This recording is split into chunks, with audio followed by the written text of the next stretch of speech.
Dune is weird. An interstellar empire is dependent on the psychedelic drug trips of mutant fish people for travel. A shadowy cabal of gilfs is manipulating universal politics and plotting to steal your sperm. There's a psychic fetus. And the topology, climate, political history, and aesthetic of a whole planet are dedicated to carrying how fucking cool this image is. Shit's weird, but shit's also pretty cool. Let's take a look. First, let's lay down some groundwork. We'll be covering a handful of events that take place in the Dune universe prior to the start of the narrative, then covering the events of the Denis Villeneuve movies. There are differences between Frank Herbert's original text and pretty much every adaptation of the work that's ever been made. The recent movies omit some of the more outlandish content, and in my opinion are the best version of the story so far. In addition, despite having so many hours of footage to use, my legal team is significantly smaller than that of Legendary Pictures, so most of this video will be stock footage of deserts. I hope you understand. So, to begin. In the far future, humanity maintains an interstellar empire of incredible wealth and power. This empire operates under a feudal system, with noble houses managing planets as fiefs under the rule of an emperor. The defining historical event that led to this is something called the Butlerian Jihad. Previously, the empire used technology that more closely resembled our modern digital computers, thinking machines. In the Butlerian Jihad, for unknown reasons, humanity cast down the thinking machines and declared that no machine can be made in the likeness of the human mind. To therefore facilitate space travel, two roles were created. The first, navigators, are individuals heavily mutated by the psychoactive substance spice melange to chart courses for interstellar ships. The second, mentats, are individuals of incredible mathematical skill, used to calculate complex mathematical operations and for memory retention. People filling these two roles replaced the thinking machines of the Empire. In addition, a group of interest came to prominence in the wake of the Butlerian Jihad. The Bene Gesserit are a cabal of women with incredible power. They influence the Empire in two ways. First, they manipulate the political affairs of noble houses to suit their needs. Bene Gesserit members often marry into and advise nearly every house in the Empire. Second, they cultivate a variety of preternatural powers to be found in the universe, and are particularly interested in the psychoactive effects of spice melange. In addition, members of the Bene Gesserit are trained in the use of the voice, a means of using one's spoken word to compel others against their will. These two operations often intermingle, with the Bene Gesserit conducting a eugenics program, selectively breeding the noble houses to produce new generations with increased potential for power. Some millennia after the completion of the Butlerian Jihad, we come to the beginning of our story and meet our protagonist, Paul of House Atreides. Paul is a strong young man of 15, kind-hearted, responsible, and close to his parents, and a pair of House Atreides' strongest warriors, Duncan Idaho and Gurney Halleck. We learn several things in rapid succession. First, Paul's mother, Jessica, is from the Bene Gesserit, and has been instructing Paul in the voice. You see, the eugenics aren't just for funsies. The Bene Gesserit have a goal in mind, the creation of an individual with full mastery of both the voice and the powers granted by spice melange exposure, an individual they refer to as the Kwisatz Haderach.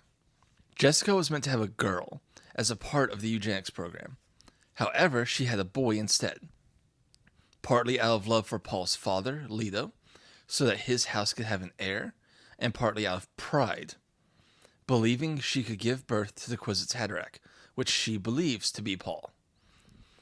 This leaves Paul as the inheritor of both the wildly influential and beloved House Atreides, and also the countless years of genetic potential built by the Bene Gesserit. The next thing we learn is that House Atreides is set to receive the planet Arrakis as a fief. This is of note because Arrakis is the most important planet in the universe.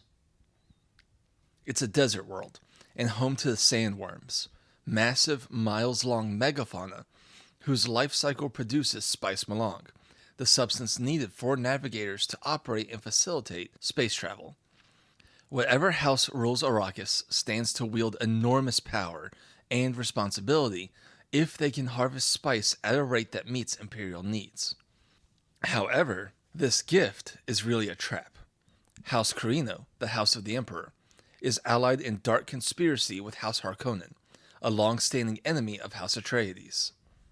The Emperor feels threatened by the great respect held for the Atreides, and to prevent them from uniting the other houses against him, he has given Arrakis, which has been a fief of House Harkonnen, to the Atreides as a trap. After the stresses of spice harvesting and living in the harsh desert weakened the Atreides, the Harkonnen attacked, alongside the Emperor's elite army, the Sardaukar. The most painful attack is from within, however. Dr. Yue, the personal physician to the Atreides family, betrays them, paralyzes and abducts Leto in the midst of the attack. The personal physician to the Atreides family betrays them and paralyzes and abducts Leto in the midst of the attack. He does this because Vladimir, the head of House Harkonnen, has kidnapped his wife and will only give her back if he betrays the Atreides. However, Yue suspects the Harkonnen won't keep their end of the deal and gives Leto a chance to avenge his house. In Leto's mouth, Yue places a capsule that, when ruptured, will release a fume of poisonous gas, his hope being that Leto's last breath may also be Baron Vladimir's.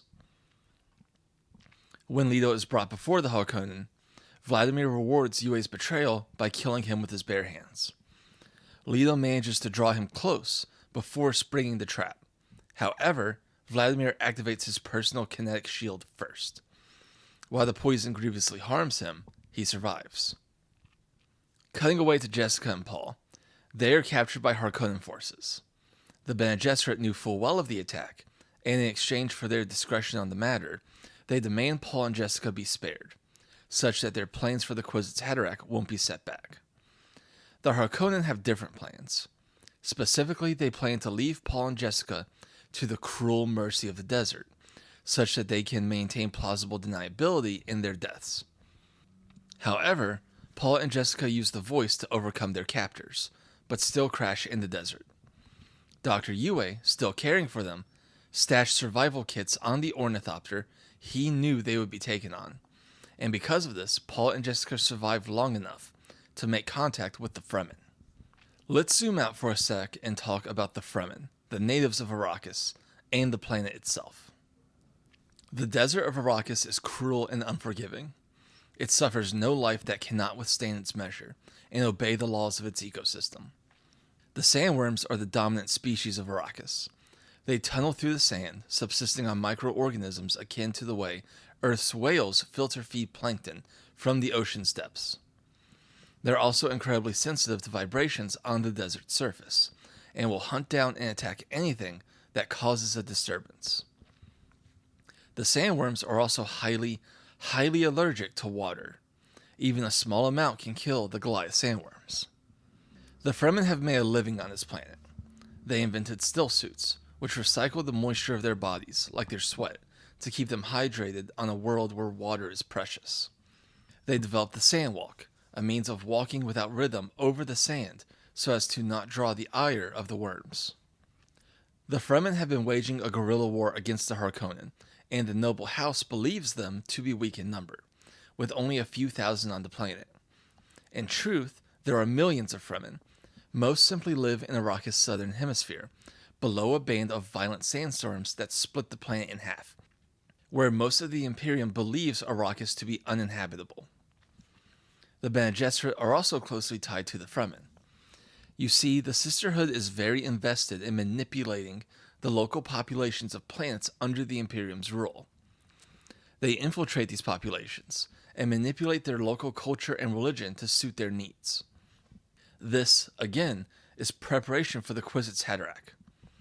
For the Fremen, this means they planted a myth, a prophecy, in the Fremen religion, the Lisan al-Gaib. This is a prophecy about an outsider that will come who knows the ways of the Fremen and speaks their tongue. He will know the weirding ways of the Bene Gesserit and will see past and future. he will come to liberate them from their oppressors and lead them to paradise. This sounds mystical and impressive and all that, but for Dune's setting, it really isn't.